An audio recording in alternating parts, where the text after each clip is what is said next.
Well, let's get started. My name is Greg Hamlin. I am the Chief Claims Officer and Senior Vice President of Claims for Berkeley Industrial Comp. I'm also the co-host or founder of the podcast Adjusted. That's a workers' compensation claims podcast. So I encourage you to take a look at that. I wanted to go over a few housekeeping items before we get started. First, the webinar will be recorded, and we will send the link later. We also are going to have some polls and quizzes throughout the webinar. You don't need to worry. Your name will be anonymous, so please be honest. You don't have to be afraid of sharing your answers. And then at the end, we are going to have a Q&A. So if there are questions that you have or thoughts that you have, that would be a great opportunity to share those. So encourage you to put those in the chat. And at the end, one final thing is we would love to have your feedback. We're excited to offer this webinar, and we would like to do more, and we're always looking for ways to get better. So if you could please take a few minutes afterward to complete the survey, that would be fantastic.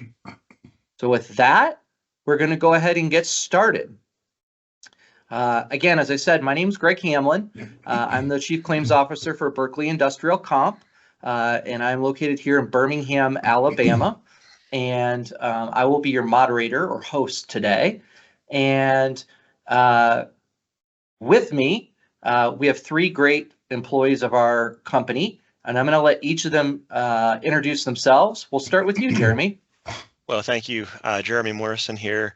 I am one of our directors of underwriting. I am located in Pennsylvania and lead one of our underwriting teams. I've been with Berkeley Industrial for just over 5 years now, and prior to that was with the carrier for 14 years. So it's scary to say in work comp underwriting for almost 20 years, but that is the reality. So happy to be here and looking forward to our conversation, Greg. Excellent. Glad to have your experience here. Also with us, we have Van. Van, if you could introduce yourself. Yeah, good afternoon, everyone. My name is Van Langham. I'm the Director of Risk Management for Berkeley Industrial Comp. I am, next month, I'll be celebrating 7.5 years working here. And before coming on board here, I've spent the majority of my career in the seats of probably most attendees here today as an insured partner, asking some of the same questions that we're going to cover today. So happy to be here, glad to join the group, and just hope that we deliver something that's beneficial to everybody. Thanks, Van. I always enjoy having Van on a webinar or a podcast. He brings a lot of insight from the field that I don't have sitting in a desk. So I'm glad you could join us, Van. And then finally, Chris. Chris, could you introduce yourself? Absolutely. Chris Drake. I am the claims manager for Berkeley Industrial Comp. I've been in the work comp industry for about 16.5 years. I reside in the Indianapolis area. Yes, I am a Colts fan. Yes, I'm still bitter about Sunday. And no, you can't ask me any questions about the Colts or our defense after this. But looking forward to talking to you guys. Glad to have you, Chris.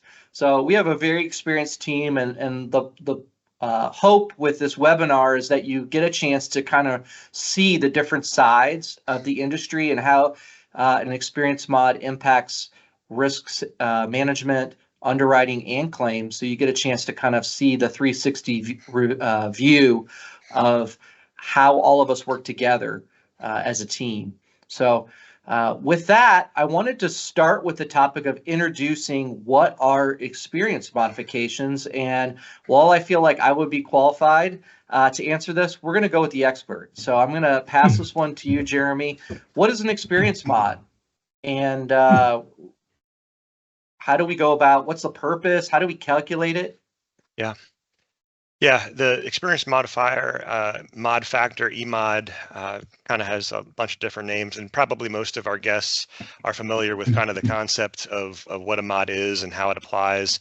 But for those that may not, the most basic elementary way to think about your experience mod factor is the workers' compensation bureaus, whether you're in a state that's an independent bureau or you're an NCCI state. The workers' compensation bureaus are going to be taking your payroll data from 3 years of experience, not including the most recent year, your payroll data, and your loss data also from 3 prior years, not including the most recent loss year. So we're in 2024. So for the majority of insureds, their experience mod factor is going to be calculated or promulgated, right, using data from 22, 21, and 20, going back 3 years, not including 2023. There's some semi-complicated and weird formulas that the bureaus use to synthesize the payroll data and the loss data to try to come up with a rating that is kind of on a bell curve. The goal for the rating bureaus is to have 1.0 be kind of like the average risk for the classification that it's in. Right. So if you're a restaurant, you get compared to loss data from other restaurants. If you're a roofing contractor, you get compared with loss data and payrolls for other roofing contractors. If you're a grocery store, likewise, you get compared with loss data and loss experience payroll data from other grocery stores. So you are being compared to other industries in your classification. And whether you're an independent rate state or, independent bureau state or an NCCI state, you're being compared to other peers in your classification. The goal for the rating bureaus is to have the majority of risks in that 1.0 range. That's kind of a unity type of mod. Risks that are better, that have less, or better with less claims, less incurred dollars, are going to have a credit mod that's on the lower end of the 1.0. So something in the 0.9s, 0.8s, 0.7s, that's going to reduce premium. That's going to equate to a workers' comp premium discount. Anything, for risks that are on the other side of the coin, maybe, they've had a big claim or a couple claims, things that are a little more costly than average, probably is going to result in a debit mod, the mod of greater than 1.0. That could be 1.1, 1.3, 1.5. We've seen mods up over 6, to be honest with you, in some states. So it can go pretty pretty high depending on the mathematical factors in the formula. Thankfully, we're not gonna get into the formulas or anything today, but in terms of the most simplistic way to look at what is an experience mod, that's what it is. 3 years of payrolls, 3 years of losses, run through the formula and give us a decimal factor to use on the workers' compensation premium. And that's what I'll say. The mod is really kind of, it's supposed to be an indicator of insurability, but it also does produce either more premium on your policy or less premium in your policy, depending on if it's over 1 or less than 1. That's the intent of it.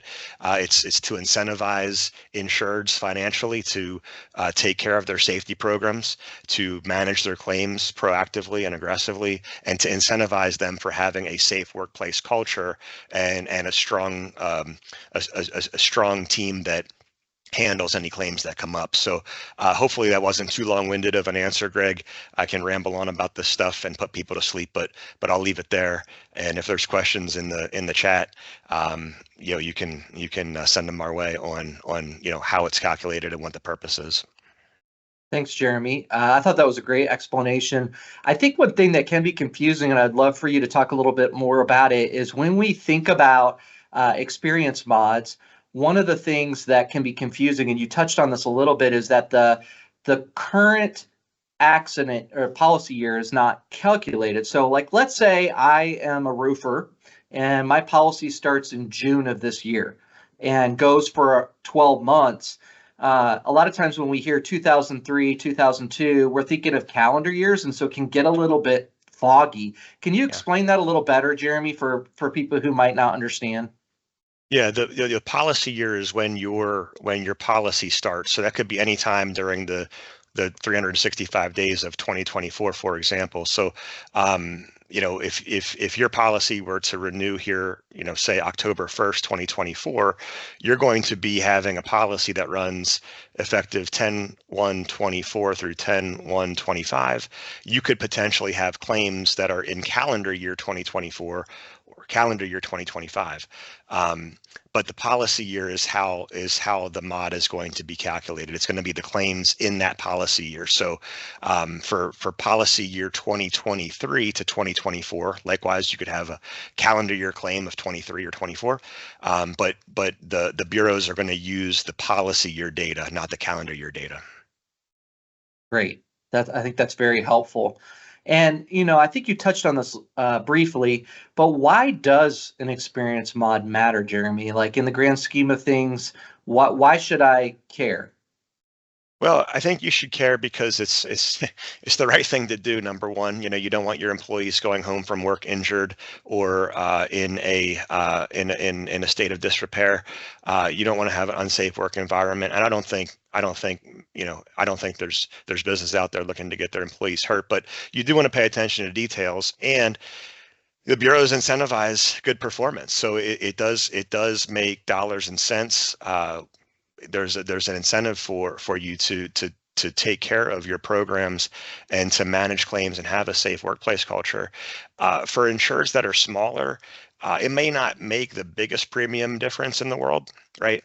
But a few $1,000s is a few $1,000s. And for large insureds or large contractors or large companies, that can be hundreds of thousands of dollars, the difference between an experience modifier that's a 0.85 versus a 0.95 versus a 1.1 versus a 1.3.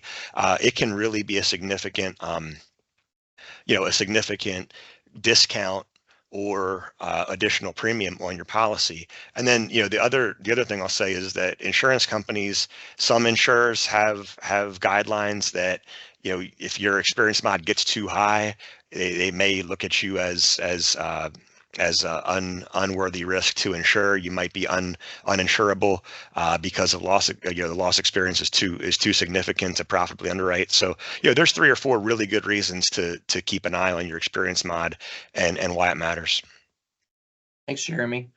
So Van, one of the advantages you have that I don't is you actually go out and you meet with many of our insureds. You're at their facilities, you're at their job sites, and when I see them on the claim side, it's because something bad's happened. You have the opportunity a lot of times, though, because you're meeting with them in person, to talk a little bit about what their questions are. And so I imagine you get some of these questions when you're out in the field, Van. If you could talk a little bit about some of those common questions about experience mods that you get, that would be wonderful.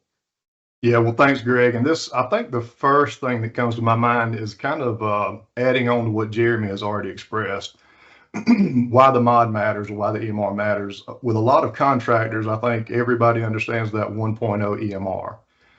And what that does is it basically is the benchmark that construction companies, military sites, things like that hold contractors accountable to. If their mod is above a 1.0, a lot of times they won't get an invite to go to work. So, that's one of the things that I get, the questions that I get is, hey, if I'm a 1.1, what does that mean? And we try to answer the questions as best we can. I'm not an expert like Jeremy is, and probably you, Greg. So when I get questions, like, doesn't, reporting affect my EMR if I report all claims? I'm like, not necessarily. It has to do with, as Jeremy just said, it's actually the cost of those claims, the actual versus expected. They want to know, how long does it take for it to come down? And I think Jeremy just did a great job of explaining that too. It's once it pops, if you get a bad year or so, it takes about 3 years or more for it to kind of roll off. The question that we probably get the most revolves around reporting to your carrier. I see questions like, shouldn't I only report to my carrier when it's an OSHA or an MSHA recordable? And I'm like, no, you want to report all of them to your carrier, regardless of if it's recordable, reportable or not, because you want our claims professionals in your back pocket, helping you resolve this claim and get people back to work as soon as possible. And that kind of leads to the next question that I hear the most. Should I report all claims, or is it best to pay some out of pocket?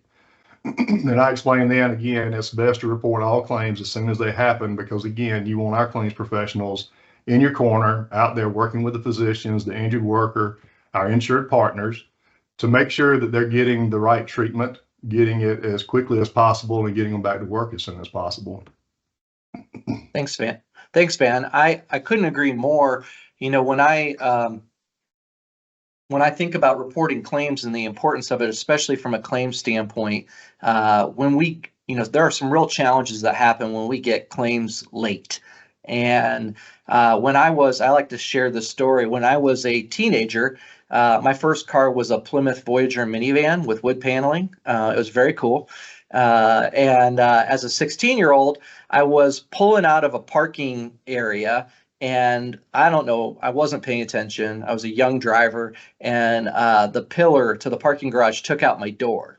And my mom didn't want the insurance to go up as a male driver, teenage driver, have our policy go up. So she went ahead and made me go to the dump and buy a different door.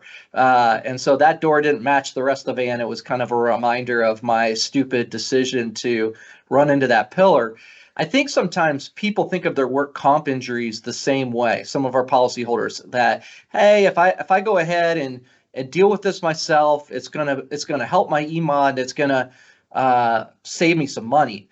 So I want to talk a little bit about why that might not work on the workers' comp side, and I wanted to bring in Chris on that. Chris, why do you think some insureds fail to report claims and cover it internally? And what are some of the challenges you've seen in your career with that? That's a great question, Greg, and there is a lot to unpack here. So just bear with me as we get through this. There are multiple reasons why they may fail to report the claims. I'm just going to highlight a few of the high level, give you the why behind their thought process, some of the potential escalations, and then the overall downstream impacts. So reason number one, they believe they can simply handle it internally, not have to report it, not have to go through the filing, the hassle of it, coordinating care, injured worker having to worry about treatment authorization. Secondly, they may just not completely understand the process. They may have a very low loss frequency.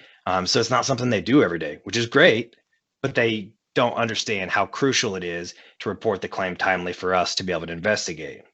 And then third, there's just an overall misunderstanding of how reporting claims directly impact the EMOD. There's a lot of misconceptions out there that we're going to debunk. And then four, the last one, it's more nefarious in nature, but you do have some deliberate intent not to report the claim to avoid impacting the EMOD. Now, how does that affect us? So when insured opts to cover the treatment themselves versus reporting the claim, it's generally with good intention, right? There's not anything nefarious. They just want to do what's right by their employee. They want to make sure that they're taken care of as quickly as possible. That's commendable, but it's also very short-sighted. What may seem like a minor injury here could snowball into something severe. So you think about a lot of the injuries that we look at, there could be, for example, a laceration to an upper or a lower extremity. It may seem very minuscule on its surface. You decide, you know what, we're going to send them to an OC clinic, an urgent care. We're going to pay for a one-time visit to make sure their laceration's repaired, they're released back to work. Everything's great. We don't have to report a claim. Everybody's good. Well, what happens if they're back to work within a week, that wound opens up or they become infected? And oh, by the way, they have uncontrolled diabetes. So you go all the way from a simple laceration to the possibility of having amputation of that extremity and more extensive treatment. How does that impact the claim in the EMOD? Well, you're going to have increased costs because of lost time, surgery, there's possible impairment. Everything's going to add up to make that claim more costly than if you would have gotten it. We could have put the right resources on the file to mitigate some of those exposures.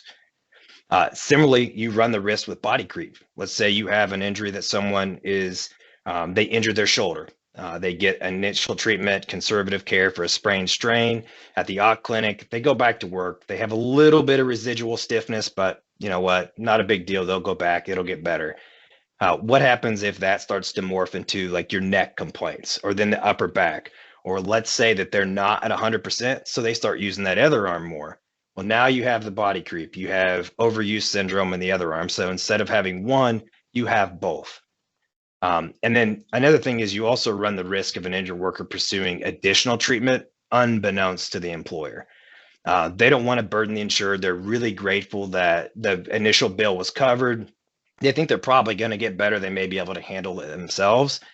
But it gets to a point where they may have plateaued with their conservative treatment. Treating physician then at that point wants to do diagnostics. If the diagnostics come back positive and they've failed that conservative treatment, you may be looking at a possible surgery referral. I mean, that's what we would reasonably expect. Well, we all know what happens at that point. They're going to go talk to their leader, or they're going to go talk to their HR, and now we have a claim.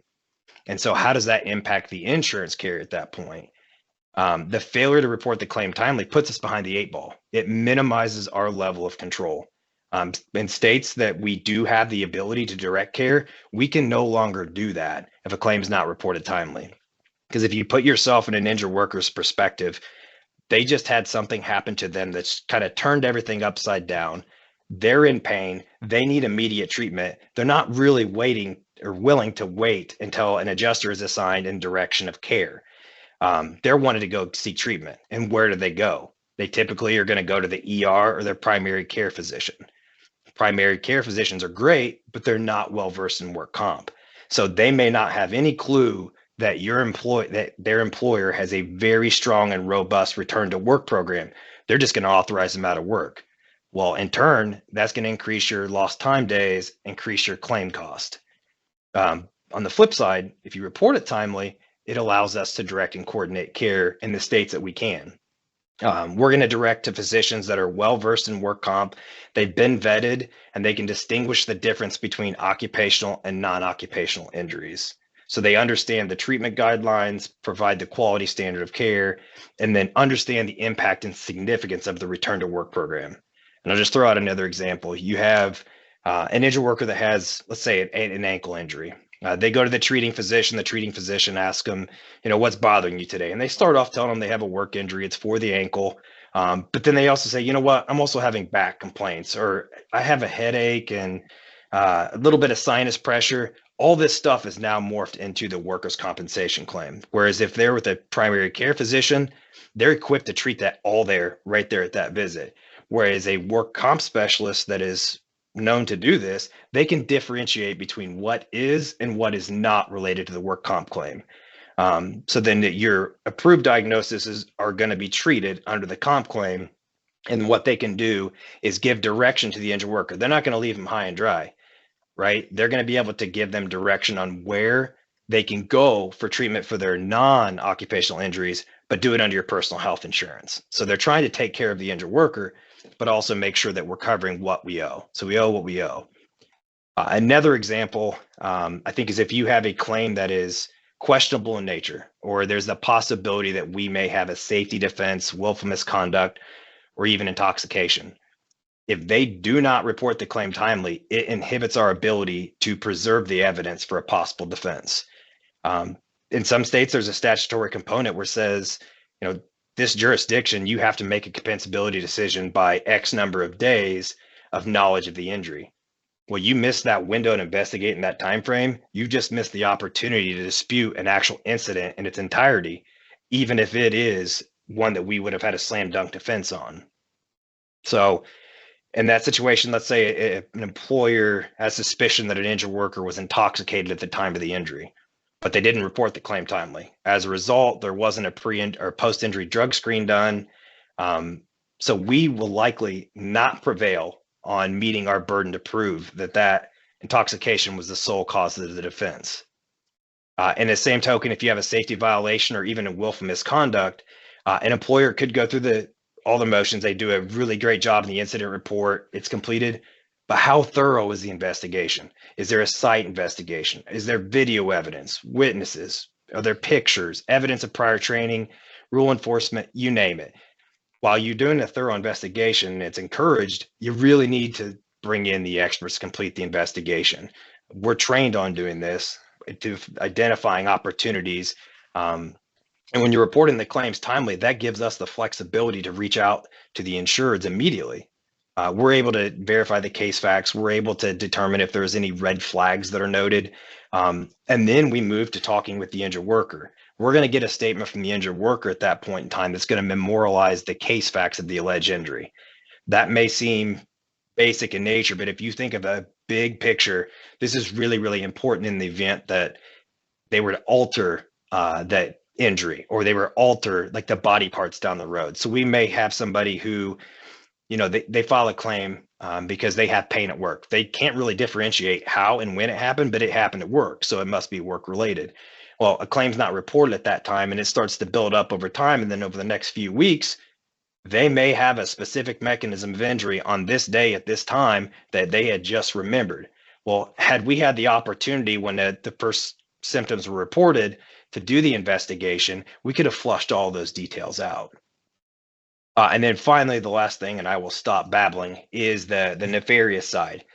You may run into risk of penalties or bad faith allegations if you have an injured worker who reports an injury and a claim's not formally reported. Because what happens, they end up going to get an attorney. The attorney may file a petition for penalties or possible fines or sanctions due to late report or late payment of benefits. And you can guarantee that commissions are not going to view this favorably. In fact, our defense against penalties or sanction would be severely weakened if there is evidence to prove that the employer knew of the injury but did not report it timely.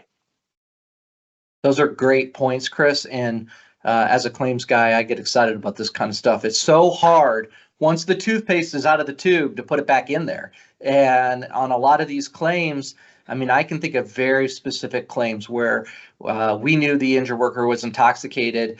It was reported late. We did not get the blood sample in time. I can think of claims where body creep has happened and we've had to pick up parts of the body part that weren't related. And I can think of claims that we've had where the story changes over time. And I would have loved to have a crack at that story on day one instead of 30 days later after they've already gotten an attorney and have been coached on what to say. So I think Chris hit on some great points there. I do think there's some confusion. Yeah, go ahead. I'm sorry. I just wanted to expound on one thing that Chris ended with, which fantastic information about reporting any and all injuries. Sometimes the injured worker may be reporting the claim and just kind of passing it off. They may just walk up and say, hey, just want to let you know I was doing something a while ago, tweaked my back, no issue, but just want to let you know. Should you report that? Yes, go ahead and do it. Go ahead and do a sit down talk, do an informal investigation or gather little data that you can. And go ahead and report it, because how many times have we seen, I know I have personally when I was on the other side of the table, that issue that wasn't an issue 2 weeks ago is now an issue. Maybe an attorney's involved, maybe it's not, but it might just be a subtle statement about, hey, I tweaked my back a while ago, or I cut my hand, no big deal. Don't let those just pass you by, because that's a perfect example of how it can get out of control. That's a great example, Van. And along those same lines, I've seen claims where the witnesses are no longer around. They were employees. They were there on the job site the day of, but by the time we got the claim, they've already moved on. No one knows where they are. And so that can be another challenge that if we don't have the time. The other thing I would add to that is if there's a subrogation potential, sometimes we need to have, like, let's say there's a guard missing on a piece of equipment and we get it reported 2 weeks late and the machine's been destroyed because it wasn't safe. And now we don't have it. And we might have been able to pursue subrogation and get some of our money back for the insured, lower that EMOD if we had the information and were able to preserve it. So a couple of definite reasons why you should report timely. I do think there is some confusion about the difference between med only and lost time claims, Jeremy. And I know it's kind of complicated, but at least for the NCCI states, NCCI has done some things to recognize the difference between med only and lost time and to really reward insureds for reporting those med only claims. And I was hoping you could talk a little bit about how they discount those and how they see those. Sure. I'll get to that. We did have a couple questions come in, Greg. So if you don't mind, I'm going to just take a stab at this one. Had a question from Nicholas Carter. What stops a risk with poor experience, a large debit mod, from being legally dissolved and setting up a new entity, which would have a 1.0 mod to avoid the additional premium cost? That is a fantastic question. I don't think there's anything that would stop an insured from doing that. I don't think there's anything that would stop an insured from doing that. I don't know. I have never seen an insured dissolve a business for those reasons. Obviously, sometimes, there's bankruptcy or something financially happens where operations will stop. But for Nicholas, I don't think there's anything that would prevent that from happening. Now, if that does happen, usually when we see a startup come in or somebody with no experience, I'm hoping that our underwriting team will ask questions, and before we offer coverage, we'll want to know, did the ownership, how was their experience? What was their safety culture like? Do you have loss runs from their prior company? That might be something that I think good underwriting companies would ask and should ask and get into and investigate a little bit. But in terms of is that legal? I would assume it is. I don't see why anybody would stop a company from doing that. Had in a question, another one that said, asking about NCCI states versus other types of states. Why can some states have their own experience modifiers and others are on an NCCI worksheet? I don't know why that is. I just know it is. Okay, so there are independent bureau states, which I assume is probably voted on by the individual states legislatures, governors, and leaders in the state decide we're going to be an independent bureau state or we're going to participate in NCCI's, workers' compensation data sets and mod promulgations. There are, I think, a fair number of, if I had to guess, I don't know, maybe 35 or so NCCI states. NCCI, National Compensation Commission for Insurance, or something along the lines of that acronym, but they're kind of the governing body for rates and loss costs and mod promulgations in most of the continental United States. Some of the independent bureau states are like, New York, New Jersey, Pennsylvania, North Carolina is an independent bureau state. Indiana has an independent bureau state, but some states will participate in NCCI if the risk has multiple states on the policy.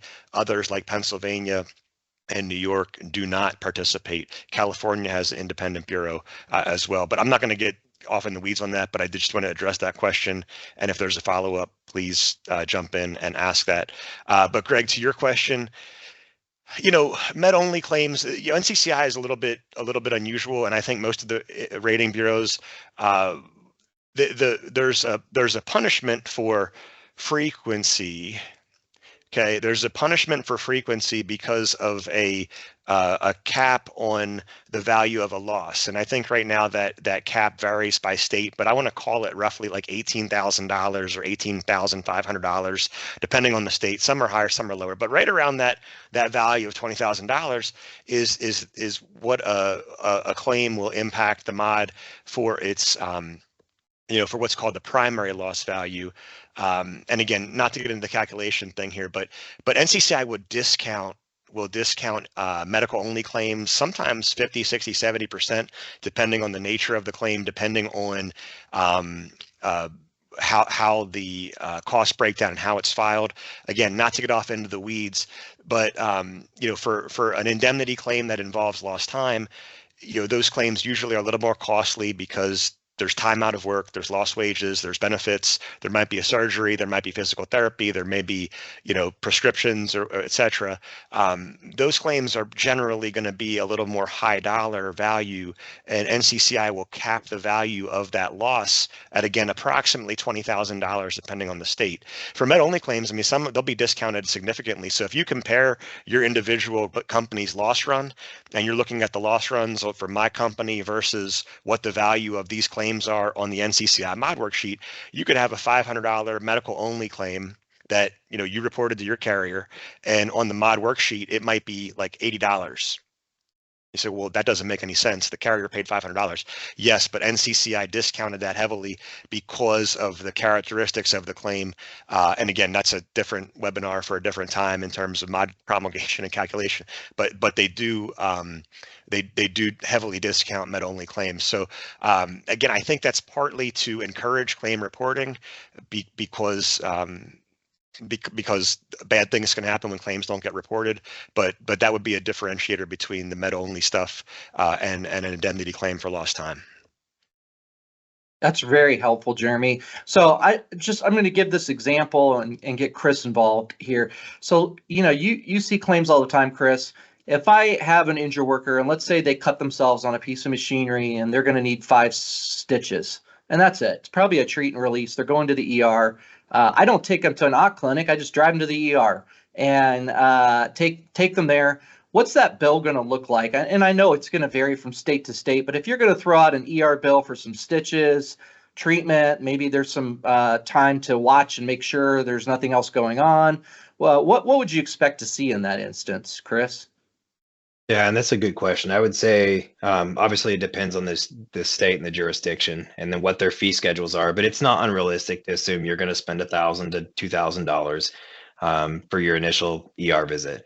Now, if they have like a laceration, that standpoint, they're probably going to need to have follow up to have the sutures removed, unless they can dissolve. So then you're looking at an additional cost there. Excellent. So Whereas if you assume a couple $1,000, I was just going to say, if you assume that it's a couple $1,000 and I'm paying that out of pocket, if it had gone to the carrier, there's probably a few things you would have done as a claims person, Chris, to mitigate that cost. And there's some fee schedules and some factors in there. So if you had gotten that claim reported timely, would you have sent them to the ER? That's my first question. Yes and no. I think most of the OC clinics you can get and more affordable, you can get them in immediately. So it's probably preferable based on what time the injury actually occurs to get them into an occupational clinic. Now, if it's something that is way more severe than what they think, it's not a simple laceration, like we've got tendon involvement or something like that, they're probably going to make a referral to the ER, but starting them off with an occupational clinic is probably the best thing to do.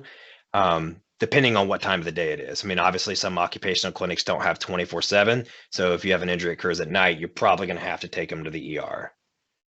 Right. And with the ability for them to call it in and report it timely, we have the ability to do the fee reduction based on the fee schedule. Whereas if you go pay it out of pocket, they may not charge it under the workers' comp system.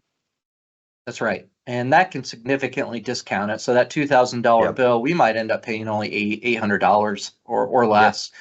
And then if you factor in what Jeremy talked about the discounting of a med-only file, you're getting another discount on top of that. It may only be a few $100s that's counting against your EMOD. So there really is an incentive just to get us that claim timely so we can get ahead of it. I see we have a couple more questions here, Jeremy. Yeah. There was a question on what effect does moving an insured's renewal date have on the Experience mod? So I'm going to toss that one to you because we are not the experts on that. Yeah, no doubt. Thank you.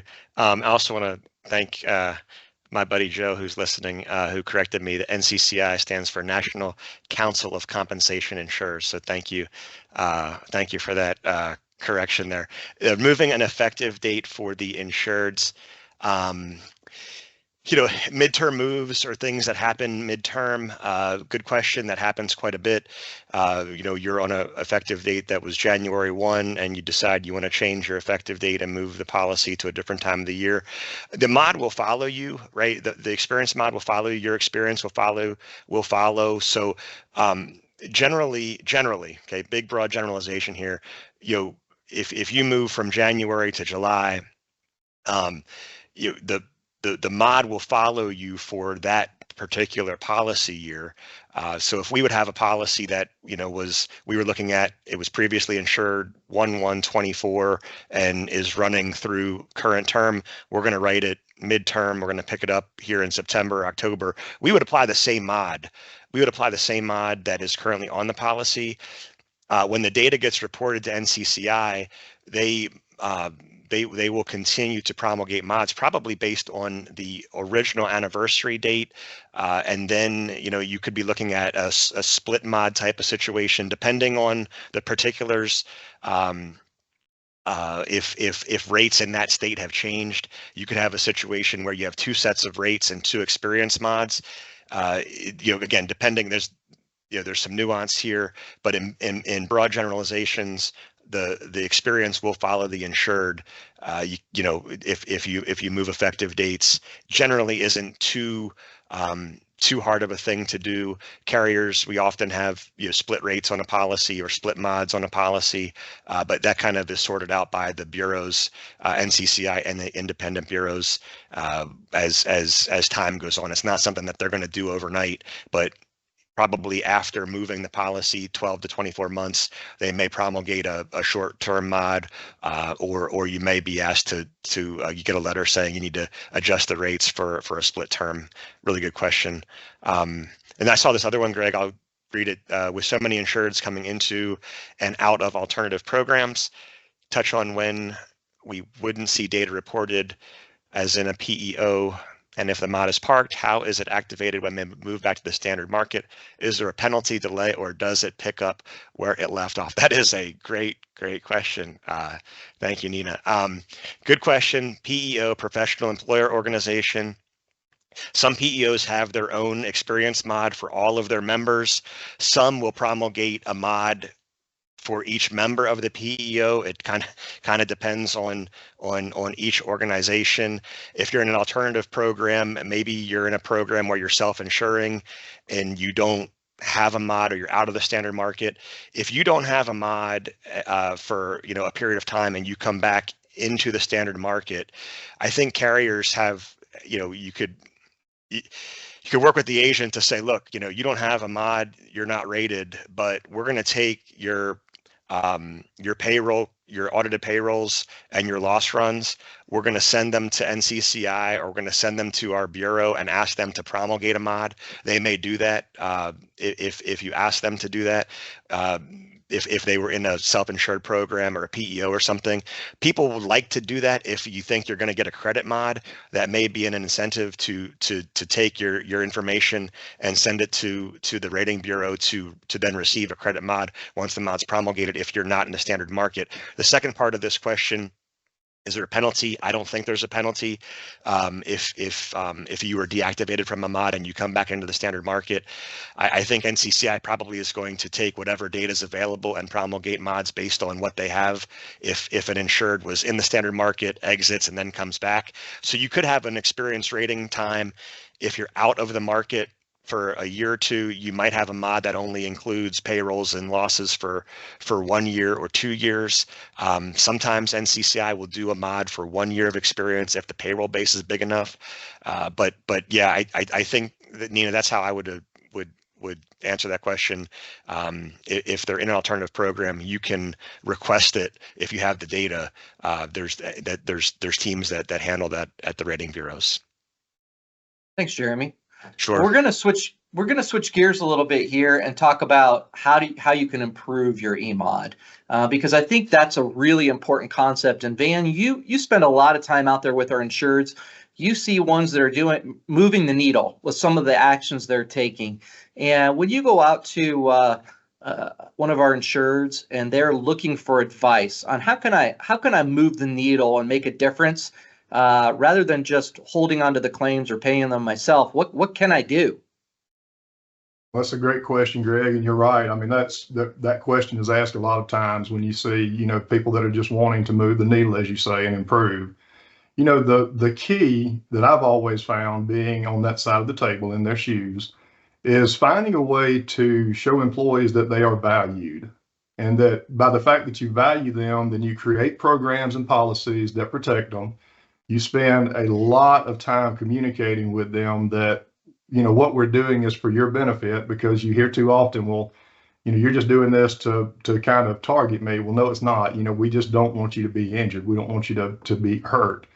So I think the first step is to show employees they're valued. And once you do that, the rest comes easy. It just starts making sense. The proper safety programs, procedures, incentivizing employees, when they do things right, instead of just trying to discipline when you see them doing something wrong, taking a shortcut. And then something we'll get into in a little bit, establishing a return to work program, because that's another way to show employees that they're valued, by finding some kind of accommodation to bring them back to work when they can't perform their normal duties without some kind of restrictions. Those are some great insights, Van. And I know our insureds really appreciate the time our risk management team spends going out and walking through what can be done different. One of the things on the claim side that I know Chris and I see a lot is just as you mentioned, the power of a return to work program and what that looks like. So Chris, can you talk a little bit about modified duty and how that can impact an EMOD? If our goal is to keep that claim a med only, what are some things employers can do to avoid those lost time days? The first thing that I want to highlight is you have to look at it from a day by day standpoint. A lot of people lose sight of that. They just want to kick the can down the road.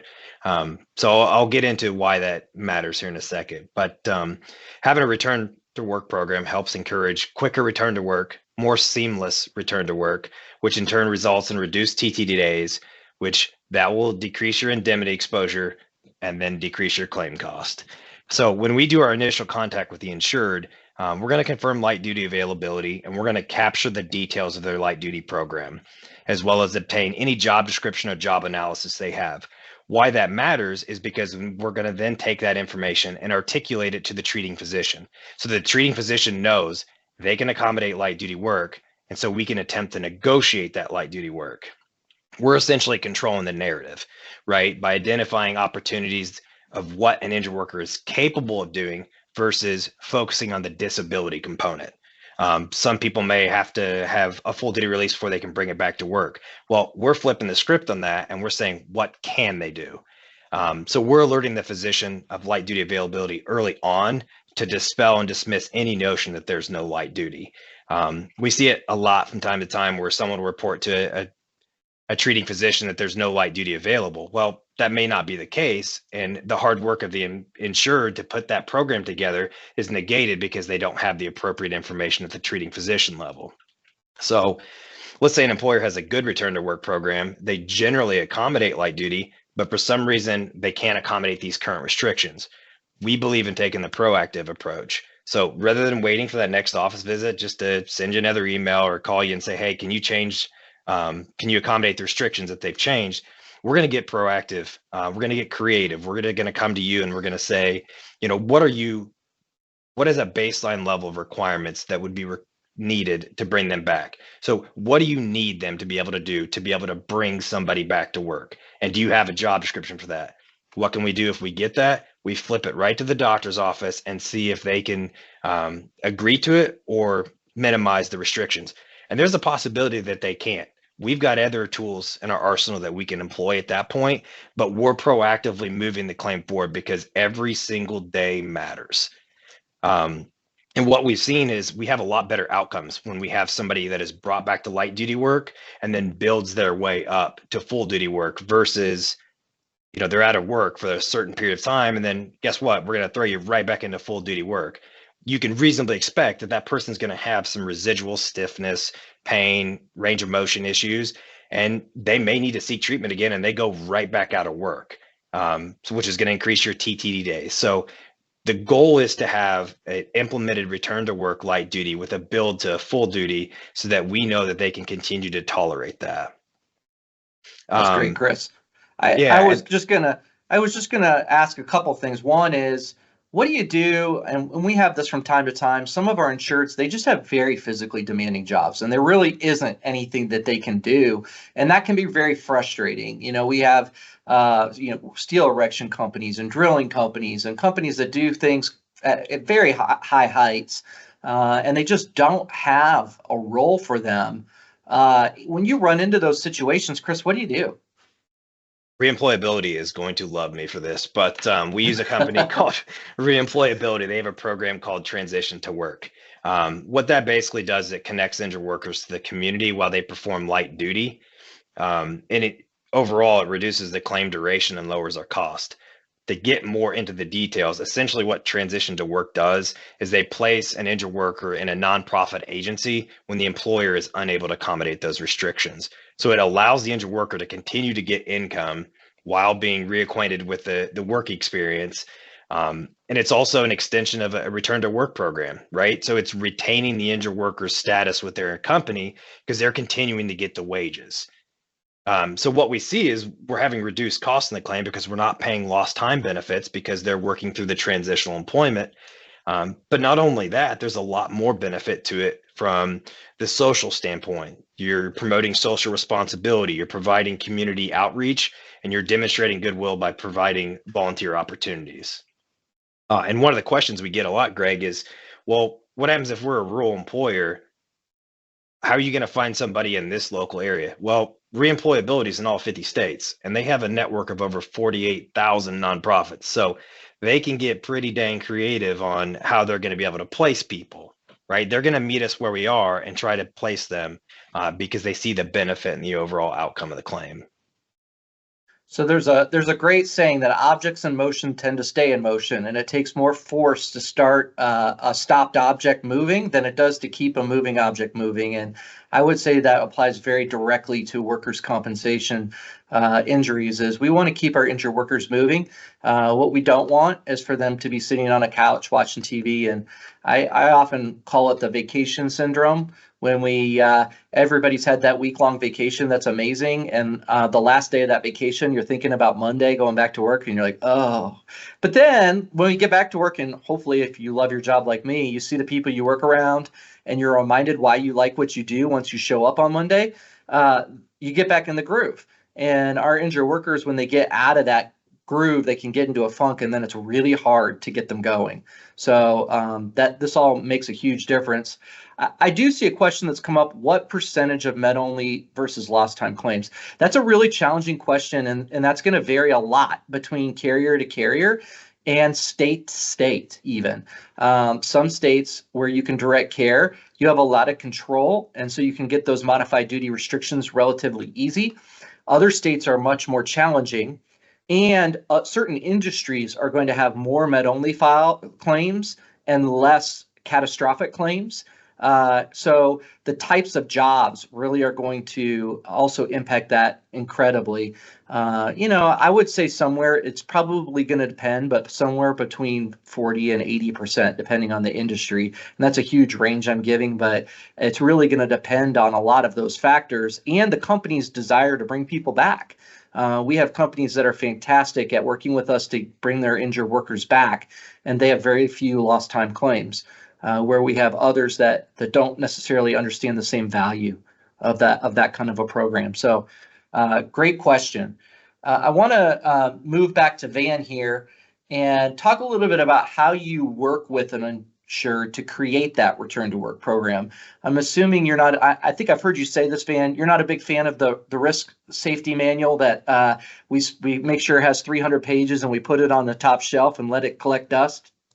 That's exactly right. And Greg, I just had to look because I thought for a minute maybe I was sharing my screen, because you and Chris hit on a lot of notes that I have up here to make sure that I cover when I get into this. So great information on both of y'all's part. But you're right. I mean, there is no canned approach to anything. Every industry is different. Every employer within every industry is different. So with regards to a return to work program, we approach it like we do everything else. We get in there, we partner with our customers. We see what exposures are out there. We see how they operate. We provide assistance or direction in areas that we think we can help them improve. But regardless of the industry, whether it's steel erection, as you've already mentioned, or manufacturing or anything in between, there are some common components with a return to work program that a lot of times people get stuck with. Chris touched on one while ago, the relationship, and this is what our team spends a lot of time talking to our insured partners about. It's so important to have that working and trustworthy relationship with the treating physicians for your workers when they get injured. The key, I think, that I would like to remind everybody of is, especially with those that work remotely, their teams are traveling. Occupational health clinics tend to have a lot of turnover. I've witnessed that firsthand. So you may notify a doctor that you accommodate restricted duty or modified duty or transitional duty. Well, the next time you send somebody, that physician may be gone. It gets lost in the paperwork. Nobody knows. And next thing you know, your injured worker shows up with I've got to be out of work for a week. So I think it's important to stress to your supervisors or whoever would be accompanying that injured worker to the hospital, to the treating clinic or whatever, to make sure that you tell them each and every time that you do accommodate restricted or light duty, to make sure that that gets understood by the treating physician. I think y'all mentioned a while ago, and this is something that we work on with a return to work program. A lot of times it's, as you said, Greg, we're a steel erection company. We can't accommodate restricted or light duty. Well, yes, you can. I've worked for companies that do steel erection before. You have to get creative, but think about this. If somebody can't work at heights, and this is a personal example. So somebody couldn't work at heights. So we decided that it was best for them to be a connector at ground level, which satisfied the restrictions. Well, it wound up making the job safer because more assembly work took place on the ground, and then larger components were lifted into the air instead of more people having to spend time off the ground. It made it more efficient and safer all the way around. So you can look at things like that. Maybe if you're a steel erector, maybe they can learn to signal cranes, be a crane signaler. Maybe they can learn to rig. You can be creative, even down to, having that injured worker come in and perform extra safety training, do administrative tasks, ride around with your safety manager and kind of see what your safety manager sees through their eyes. There are a lot of ways to get creative to not only have somebody return to work, but let them benefit from that return to work in several ways, because I think those employers that find a way to get creative understand that it's so important to get people back at work. As you touched on a while ago, it's so important that they continue to get their influence from their workplace and their coworkers and their peers, as opposed to outside influence that can lead them astray. It also shows again that employees are valued. And when employees are valued, that enhances your culture, and the better cultures tend to see, less serious or less frequent claims. And just, personally, I've seen in the past, and you touched on this too, workers that are brought back to work as soon as possible with restricted duty, accommodated duty versus those that are not, they tend to get back to work quicker in a full term capacity than those that don't. So we spend a lot of time trying to get in, like we do always, partner with our customers, with our partners, and just see what it is that we can do to help them think a little more creatively, make sure they're building that relationship, make sure they understand the important components of that return to work program, so that if somebody is assigned restricted or modified duty, they have a way of identifying ways to bring them back.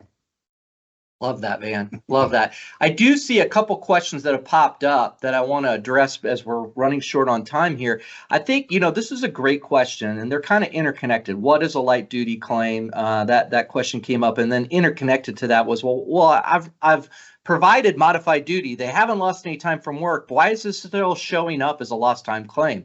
So that's a great question. So I want to address that, because from a claim standpoint, we have to reserve the claim, and reserving means we're setting money aside for what we think will happen. What's the most probable outcome?